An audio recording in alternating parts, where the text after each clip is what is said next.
Good morning. I'm Nicole Ramirez for Appellant U.S. Bank. I'd like to reserve 3 minutes, please, for rebuttal. All right. May it please the court, we'll keep with the theme of mortgage foreclosure here this morning. The bank is the appellant in this case, seeking reversal of the granting of the borrower's summary judgment, which also dismissed the action. Especially given the fact that the borrowers did file an answer and did not raise the issues that we'll be discussing in the affidavit. The bank seeks reversal of the granting of the summary judgment based on the affidavit that was submitted by the borrower being insufficient evidence, not competent evidence to even shift the burden to the bank. The affidavit could have no personal knowledge about the actions of the bank sufficient to conclusively establish that there was no issue, genuine issue of fact. Let me ask you about that, Ms. Ramirez, because I had a question about that.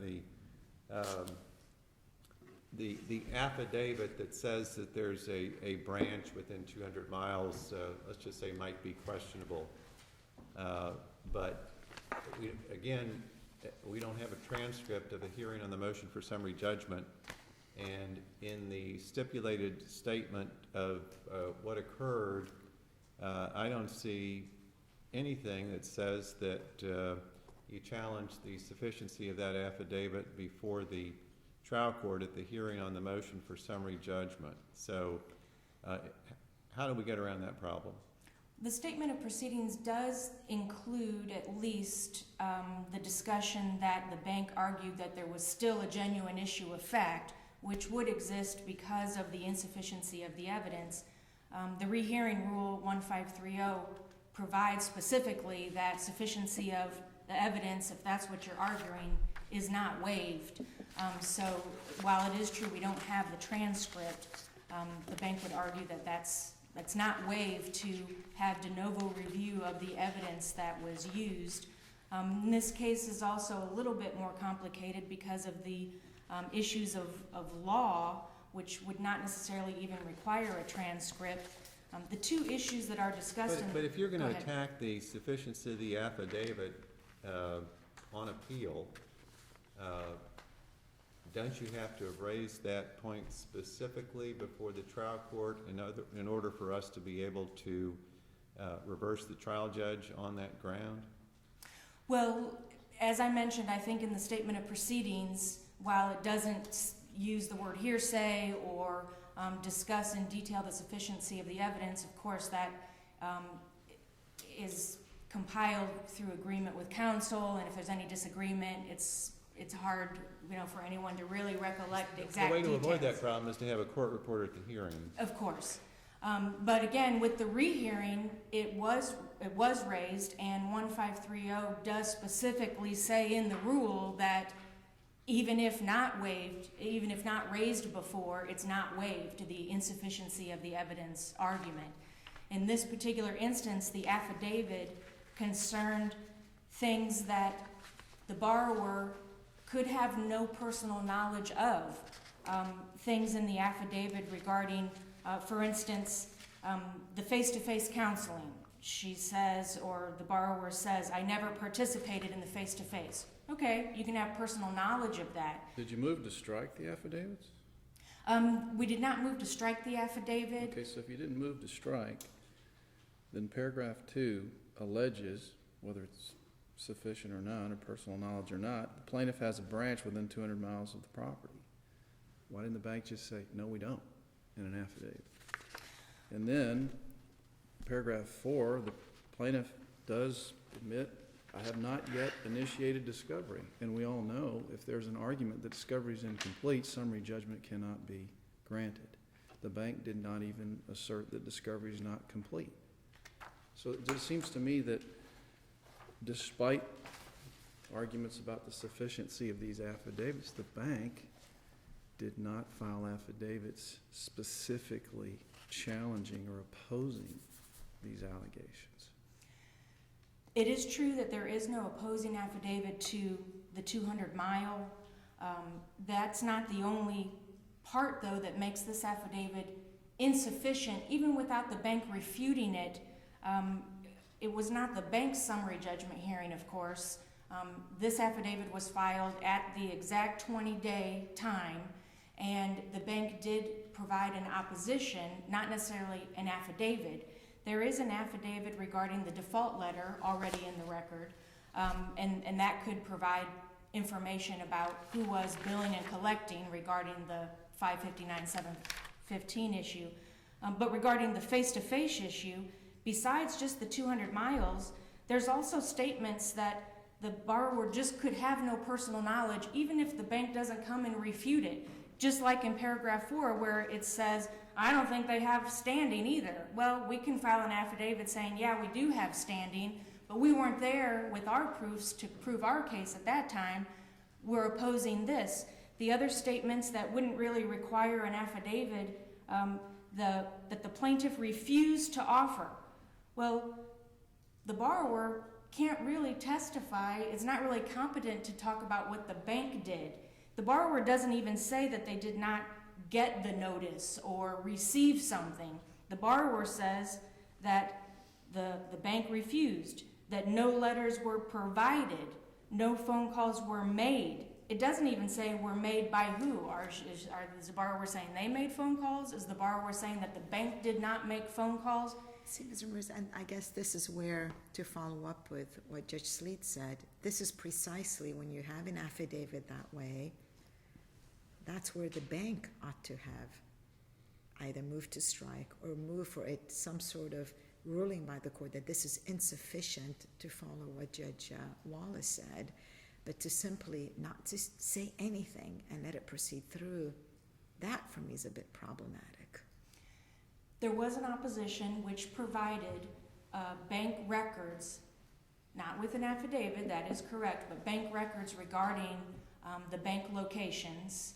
But you know, just providing copies of screenshots that are unauthenticated doesn't give something that either the trial court or this court could have considered in opposition to the motion for summary judgment. Wouldn't you agree? Well, I would say that it is a verified complaint in which they allege the right to enforce, and that includes, we've done everything, we have the right to enforce this. So it is opposing to these affidavits. And also, the affidavit, the court can consider not just an affidavit here and an affidavit there. The affidavit still, it's sort of like the argument of prior service or testimony, which is going through the courts a lot right now too. If the bank person can't talk about what the other person, the prior servicer did, because they don't have personal knowledge of it, then how could the borrower have personal knowledge? They also don't attach anything to verify this information. Did they drive around 200 miles? But that brings us back to the problem of whether that issue was even raised. Of whether the issue was raised, whether it's sufficient or Correct. not? Well, the issue was raised certainly, and it says in the statement of proceedings that the argument was made that there's still a genuine issue of fact. By saying I didn't receive a letter does not accomplish the same thing as saying they did not send a letter. The bank would have to prove, and this is an FHA mortgage, but just, all the notices, it's always required for the bank to show that they sent the letter. It's rare instances that there's anything, it might depend on some specific language in a contract, but by and large, the bank does not have to show that they received the letter. With You the know what, face, Ms. Ramirez? go ahead. Everything that you're saying is great. If only they would have said all that below. And that's the problem that we're having. That if you would have, or if your client would have raised all that below, certainly then at that point, when we review this, we can make the appropriate determination as to whether or not it was correct or not. But now we have this record, which is totally unrefuted. We have what we have, and now on appeal, you're asking us now to do what, quite frankly, you should have done below. And that's the problem. So we're not here to argue with you as to the premise that you're saying. We're just concerned that with this record here, you should, your clients, I'm not saying you, your client should have made all that below. It still is an issue of law. The sufficiency of evidence is an issue of law. And in 1530, it specifically says you can still raise that, and it was raised in the rehearing motion. You can still raise it, even if you didn't raise it before. There's case law talking about lost note cases where it even goes to trial, and they don't raise at the trial any objection about you didn't offer enough for lost note affidavit for the lost note testimony that's required. And that got overturned. They were still allowed to raise it. I don't have that case site there right in front of me, but there are cases that you can still raise that even if it wasn't raised below. And that's with a transcript right there. That's with a whole trial. Here we're at summary judgment. If there's the slightest doubt of an issue of fact. As to the record evidence, not as to an attorney's argument. It's the record evidence. There's no record evidence that the bank opposed the allegation of having a branch within 200 miles. There's no allegation that the bank opposed the fact of whether 559-715 applies. The bank didn't even file an affidavit saying when we took over this note, it was not in default. So where's the record evidence in support of your argument? Not a memo of law, but record evidence. The record evidence would include the verified complaint. It is verified. It does have the right to enforce. The affidavit of the default letter shows an issue of fact about that notice of assignment. If it even is, and we haven't, if it even is a condition precedent, and that's a whole nother sort of legal issue apart from the sufficiency of the affidavit. There is a case that was the Knight case, which is very similar. It does not concern specifically the face-to-face requirement. Appellee filed the notice of supplemental authority and referenced this case, Knight case. In that case specifically, the borrower's summary judgment was granted and it was reversed because there were disputed issues of fact. Now, in this case, the bank did file answers to interrogatories, so it would sure make our argument here today a lot stronger if we had something like that. I fully recognize that. But when the judge is looking at the whole totality of the record, affidavit versus affidavit, just like in the affidavit where it says, I don't think they have standing, it doesn't make it sufficient, it doesn't make it true just because they say it. So because of the 20 days, even the summary judgment rule, 1510, okay, it complied with exactly the 20 days, but there are other sections which... You keep saying that this was just 20 days, and somehow that makes a difference, but if you needed more time to get affidavits, I assume you could have asked for it and got a continuance of the hearing so that you could have gotten opposing affidavits from the client or witnesses or whoever, but there's nothing before us to indicate that happened either. It is, in best case scenario, we could have moved that and that would have been good. But that also ignores whether any of these are even legally sufficient defenses to even shift the burden. If the affidavit submitted is so insufficient that it doesn't even shift the burden to the bank, it would make the lower court's judge a lot easier when he says, okay, affidavit versus affidavit, genuine issue of fact.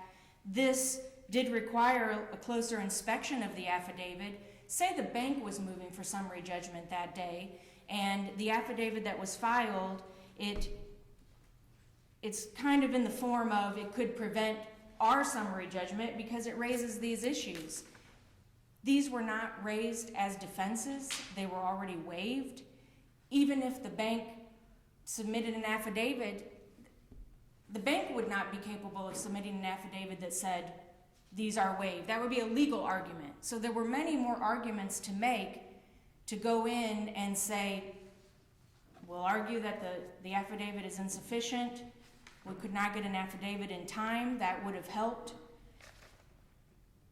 But still, the borrower, when they're providing affidavits, they need to have some personal knowledge of what they're talking about. And it's not just the 200 miles. Even when they say they reside in the property, that's an issue of fact, because do they reside on the day they signed the affidavit? Or was it that they resided there when the action was filed? When were they supposed to get this face-to-face? The exceptions that apply to the HUD regulations are actions that the bank would do that the borrower could not have personal knowledge of. And within that 20 days, if the bank could have gotten their case together that fast and been ready to argue their standing, you name it, this was initially a motion to dismiss, four corners analysis of the complaint. And there is no cases out there that say, including the form of the Supreme Court, that talk about the conditions precedent that are necessary.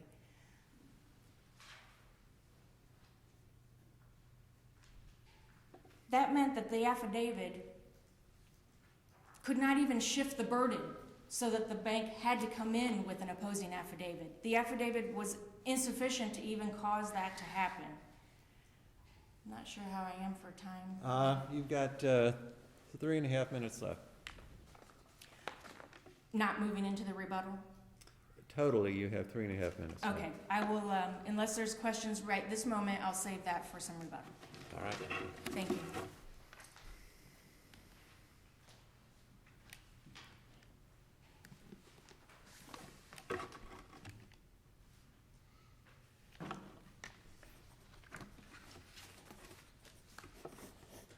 Mark Stopa, may it please the court. I represent the Appellees, and I won't try to pronounce their name because I'm sure I'll get it wrong. I want to get into the merits. Before I do, there's a couple of procedural issues that I'd like to clean up, and I certainly agree with all of the questions that your honors have been asking about the procedural issues in those regards, the preservation issues and what have you. First, my opponent argued that there was a verified complaint, as if that creates an issue of fact. I'm holding the complaint in my hands. It's record sites 7 through 23. It is not verified. So there is no verified complaint. And even if the complaint had been verified in the manner required by Florida Supreme Court in 1.110B, a verification on knowledge and belief is not summary judgment evidence as a matter of law. This court held that in Ballinger. That case is not in the briefs because, frankly, they didn't even make the argument in their briefs that the complaint was verified, because it's not. But even if it had been, that's just not summary judgment evidence. So that's a non-starter. My opponent also, to answer your honor's questions about how they could get around their lack of preservation in the absence of a transcript, tried to cite 1.530, and she referred to some cases she couldn't remember the cites for about lost note counts, and you can raise the issues for the first time on appeal. That's Rule 1.530E, where you're challenging the sufficiency of the evidence at trial in a non-jury trial. The case that she refers to is called Correa. I remember it clearly because I was the prevailing appellant's counsel. That case says you can challenge the sufficiency of the evidence for the first time in a non-jury trial on appeal. There's nothing that allows you, and they cite no cases that allow you to argue for the first time on appeal the sufficiency of a summary judgment affidavit upon which a summary judgment was granted. They have no case law to get around it. They have no argument to get around it. So their preservation issues are a reason to affirm. Their preservation problems are a reason to affirm. But I also think that you should affirm on the merits, and it may sound odd for me to ask you to write a written opinion when I'm the appellee affirming as opposed to just PCA, but I think that we need some appellate court guidance on these issues on the merits here. On this face-to-face counseling issue, I submit that not only is face-to-face counseling the law and operates as a condition precedent in an FHA mortgage. One, it is the law, and two, it should be the law. Well, and I'd like to explain why both of those are the case. First, it is the law. I filed a notice of supplemental authority from the 4th DCA because it came out after my answer brief. The Knight case, that decision makes clear, okay? Now, the bank asked in that case, the 4th DCA to rule that face-to-face counseling was not a condition precedent, and they wouldn't do it. The 4th DCA said this operates as a defense in a foreclosure case. And not only is that worth noting because it's one of your sister courts, but also the procedural posture of that case. The homeowners did not even file a brief. The bank's position in that appeal was totally unopposed. Unopposed, they went to the court and ruled that this is not a condition precedent, and the Fourth DCA wouldn't do it. Why? Because the law throughout the United States is very clear. I cite 10 different states in my answer brief: Virginia, Indiana, Pennsylvania, Iowa, California, Ohio, Illinois, Maryland, Colorado, New Jersey, and Florida with the Knight decision, all which hold that face-to-face counseling is a condition precedent in FHA mortgage. Let me stop you there, Sure. Mr. Stopa.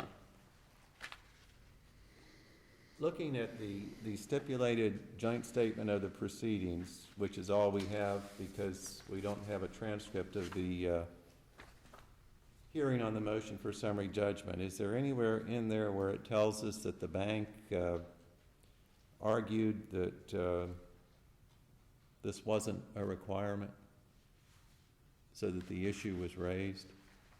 Anywhere in the statement of the proceedings where the bank argued that face-to-face counseling was not a requirement? Was not a requirement, because that's what you're asking us to address, correct? I agree that that issue was argued. I think that they preserved that narrow legal issue. I think that is set forth in their memos, their memos before the summary judgment hearing and in their motion for rehearing. So I do think that issue was argued below. I don't think there's Tell me where any... I could find that.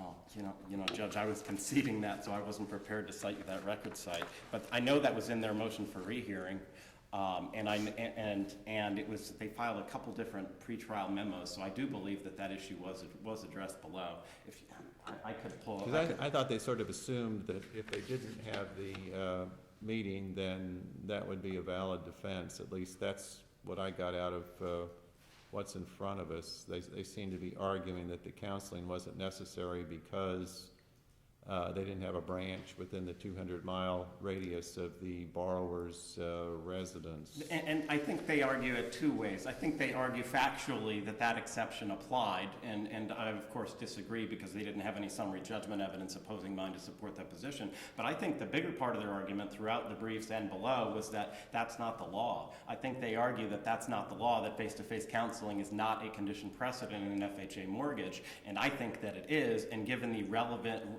relative absence of case law on the DCA level in Florida, even notwithstanding that Knight decision that just came out, that's why I think that we need some case law on this. I provided you with numerous circuit court decisions from circuit court judges throughout the state on this issue. I think it's a matter of basic contract law. I mean, when you have paragraph 6 of the note and paragraph 9 of the mortgage that say, this security instrument does not authorize acceleration and foreclosure without compliance with HUD regulations. It's contract law. Just like paragraph 22 in the standard Fannie Mae mortgage is you're interpreting contract law. This is the same thing here. You know, I made a really bold statement in the answer brief. I said they can't cite a single case in the last 34 years that says that this is not a condition precedent in an FHA mortgage. Did they come back in the reply and say, here's the case? No, they cited none. Florida, all those 10 other states, everywhere you look, the last 34 years, they all go the same way, and they don't have a single case that goes to the contrary, because that's just basic contract law. When that's a term of the party's contract that they bargained for, that they have to comply with HUD regulations, that's how it's supposed to work and has to work. So that is the law, and two, I think it's important to show why it should be the law. And I cite these cases in my motion. On page 24,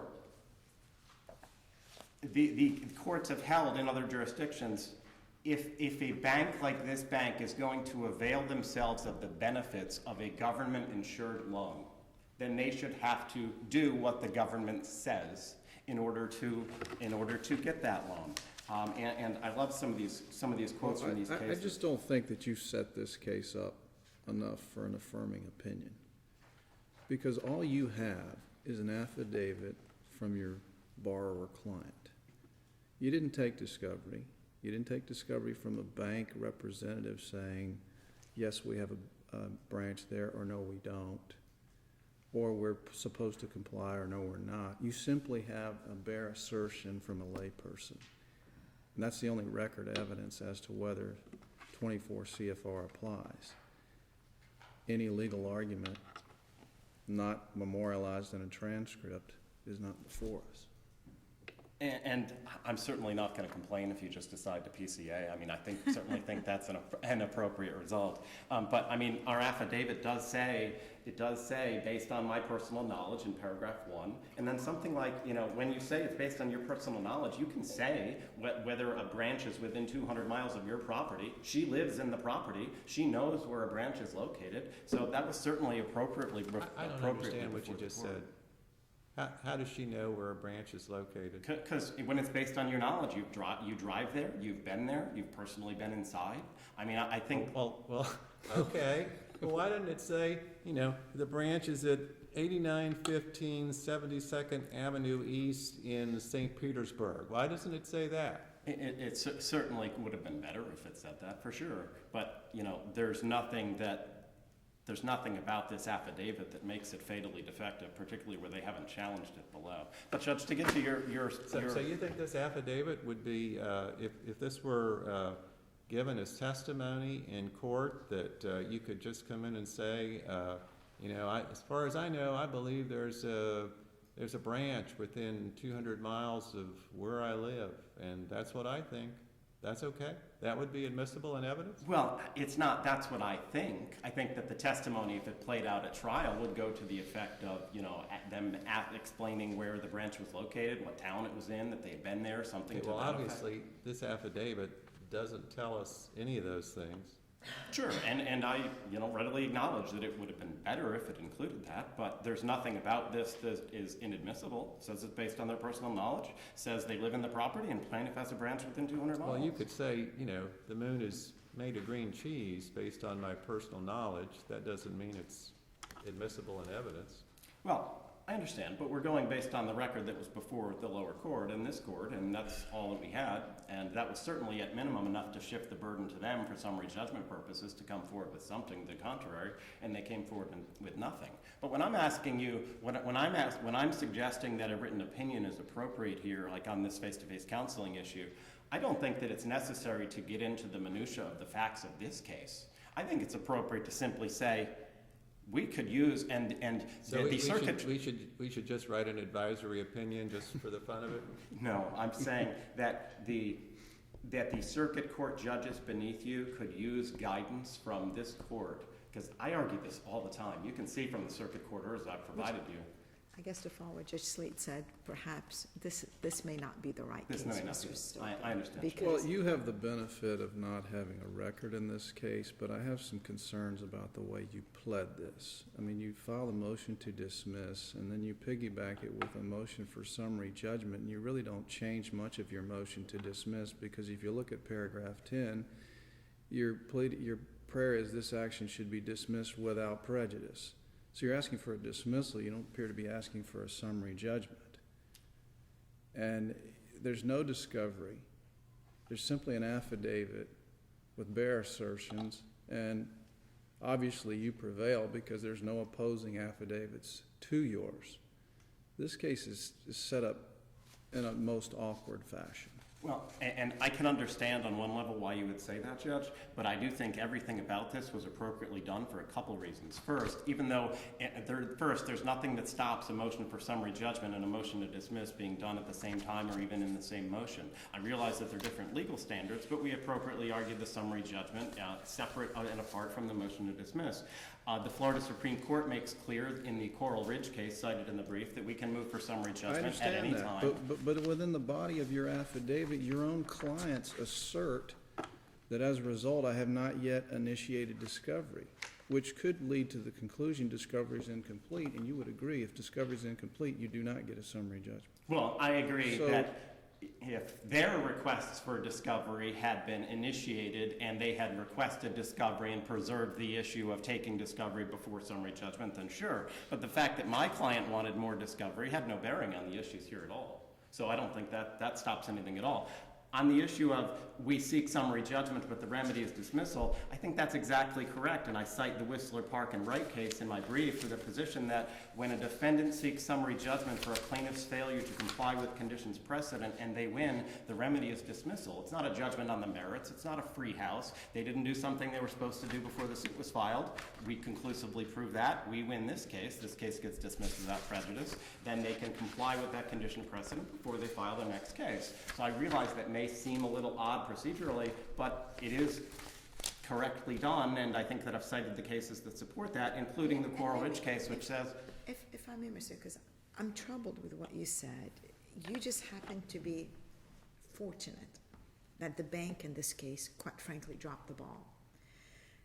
And we've seen a lot of these type, you can imagine, these type of cases come up here frequently, and there's been a trend to file, and the main reason I'm looking at you because you were here in oral arguments last week, Judge Walsh and I happened to be on the same panel, but I've noticed that the procedurally motion to dismiss, motion for summary judgment, need to be careful with that, because even though the remedy is what it says, they're two totally separate standards whatsoever.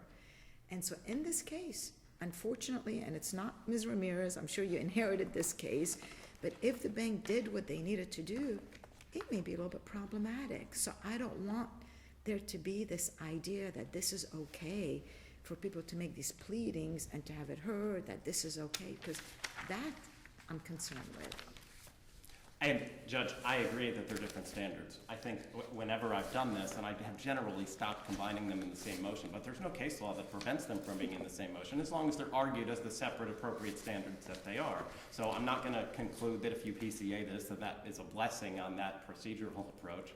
I just think that there's nothing that stops that as long as they're argued as different standards, and they certainly don't even contend that that wasn't the case here.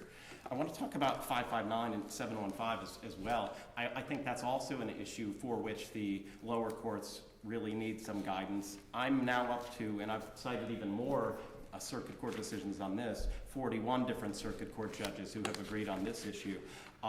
That's particularly so in the last couple months after this court issued the GAN decision. The plain language of that statute makes clear if you're not the original lender, then you have to give written notice of the assignment of the debt at least 30 days before any action to collect the debt. In GAN, from August of this year, this court said that mortgage foreclosure is an action to collect a debt. So that answers the legal question on whether the statute applies in a mortgage foreclosure case. So we filed an affidavit showing the notice had not been given. The plaintiff had no affidavit or summary judgment evidence to the contrary. So there were no facts and disputes. Summary judgment was appropriately granted on that. That only left the legal question on whether the statute applies. GAN shows that it does. Now, my opponent's arguments to the contrary are really just the Trent decision, which was a Middle District of Florida, Middle District of Tampa case decided in 2007, that as the GAN decision specifically says, the 11th Circuit overruled Trent with two 2012 11th Circuit decisions, one called Reese, another called Burster, that this court followed. And so that decision, both the 11th Circuit decisions and this court's decision in GAN all make clear mortgage foreclosure is an action to collect a debt. Now, that leaves the only question of, well, is that a condition precedent in a mortgage foreclosure case, which frankly is probably the biggest issue that's debated on the circuit court level right now. Is it a condition precedent? Well, the bank says in their brief, in their reply brief, we can sue. We should file a separate suit because that's what the consumer did in GAN. You can't do that because if you look at 559.77, the remedies section under the FCCPA, it specifically authorizes a civil suit for a violation of 559.72. But a civil suit is not authorized for violation of 559.715. The legislature could have written that statute to authorize a civil suit by a consumer for a violation of 559.715, but they didn't do it. They only authorized it for 7.2. So what does that mean? If you can't sue for a violation of 559.715, the only way to enforce the statute is to treat it as a defense, to treat it as a condition precedent. I cite in the memo on page 40 several cases in other contexts where when a statute requires a notice to be given before before a suit is filed or before some event takes place, that the case law treats that statute as a condition precedent. The U.S. Supreme Court said that. I cite an in-bank 4th ECA decision that says that. So that's the only way that this could be, that 559.715 could be interpreted, is as a condition precedent, as a defense, because otherwise what they would be asking you to do is ignore the plain language of the statute. Yeah, I know the statute requires the notice to be given 30 days beforehand, but ignore that and let us sue anyway. Well, if it can't be a defense and we can't sue based on it, you would be ignoring the statute. The legislature doesn't write meaningless provisions. Another way that I couch that is, what is a consumer's remedy if the notice isn't given? I ask that question now all the time, and I would encourage your honors, if you're so willing, to ask my opponent, what's the remedy for a violation of the statute if the notice isn't given? There is no answer, because you can't sue, so if you can't sue, it has to be treated as a defense. That's the only remedy that can be imposed, and that's why I submit I've prevailed so many times before so many different circuit court judges on the issue, particularly now in light of Gann. I also note that my opponent talked about the issue of sent and whether the notice is sent. 559.715, that statute requires the notice be given. We filed an affidavit showing that the notice was not given. That affidavit was hence directly on point. The legislature could have written the statute in a manner that required that the notice only be sent. They didn't do it. They required that the notice be given. So when we file an affidavit showing the notice wasn't given, that is directly on point. It shifts the burden to them to file something showing that the notice was given. They filed nothing in that regard. They designated no summary judgment evidence. They had nothing opposing what we filed at all. So I think that the 559 issue was a second appropriate basis on which to grant summary judgment, the first, of course, being the face-to-face counseling and FHA. I think that many of the procedural arguments that my opponent tried to raise are simply not preserved based on the record below. They never they never requested a continuance. They argued that the pro se letter that my client filed did not preserve the conditions precedents arguments at all. But not only did they not raise that below, that argument is wrong, and I cite cases in the brief showing that that is not an answer as a matter of law. That's simply a letter, and they have no cases to the contrary on that. What was filed was simply a letter and not an answer. And even if that weren't the case, they didn't preserve that argument at all. There's nothing in their memos or anything else showing that they did. Their complaints about the affidavit being hearsay or not sufficient were not argued at all in any briefs or in any way, no transcripts. They don't have anything showing that they complained about that in their argument around that based on 1.5. Mr. Stopa, you've got 30 seconds left, sir. You need to wrap up. So, Your Honor, for all these reasons, I submit that the order on review is appropriately affirmed, either based on the face-to-face counseling or 559 or both. Thank you. All right, thank you. Ms. Ramirez, you have 3.5 minutes left for rebuttal, ma'am. Thank you very much. To answer a couple of the questions that were asked before, there was a verification to the complaint filed later. This complaint was filed during that time when it was kind of in question. Does it have to be attached? Does it require it at all? That type of thing. So there was a verification filed later. And then to also answer the questions about what was specifically in the statement of proceedings, it is included that the plaintiff argued that 559.715 was an insufficient defense. And I know there's a lot of discussion out there about the cases that talk about that, including the Gong case. Those all involve separate actions and talk about foreclosing a mortgage could be debt collection activity. No one ever has come out to overrule Trent or to say that the filing is the activity. It always concerns the phone calls around it, the letters sent in addition to it, or attached to the complaint against law firms and that type of thing. So it's still not really, it's still a question whether it is a legal defense. Also included in the statement of proceedings was only the argument that the plaintiff had a branch office within the 200. It was not addressed that was a legally insufficient defense in the statement of proceedings. That was one of the questions. And especially with the Knight case coming out, it specifically holds that a noncompliance with the HUD regulation may be asserted as an equitable defense. So just to clear that up, also the summary judgment rule, it does allow the court to continue a hearing if it felt that further affidavits would be required. That's right within the rule. Despite not having an affidavit to say, nuh-uh, you can't say these things, you don't have personal knowledge, it's still an issue of fact. The legislature in the 5597115, for instance, if they didn't provide a remedy, then the legislature didn't provide a remedy. There are other statutes where it comes right out and says, this is a condition precedent. The libel slander statute, that's 770.1. This is a condition precedent, the notice. It comes right out. The legislature states it, so they don't include it in the 715 section. Also, in 50198, there's a condition precedent of providing notice for actions against motor vehicles. The legislature comes right out and says that, so it's not so clear. Also, in the, I wanted to point out that in the summary judgment rule, the affidavit that's submitted, it says that it has to be made on personal knowledge and that it shall affirmatively show that the person making the statement is competent to testify to what they're saying. So whether it was waived, whether it was raised, it's still a matter of law that the bank would argue could still be reviewed by the court. Any more questions? Thank you. All right, thank you both. Yeah, that will conclude our docket for today, and we'll be adjourned.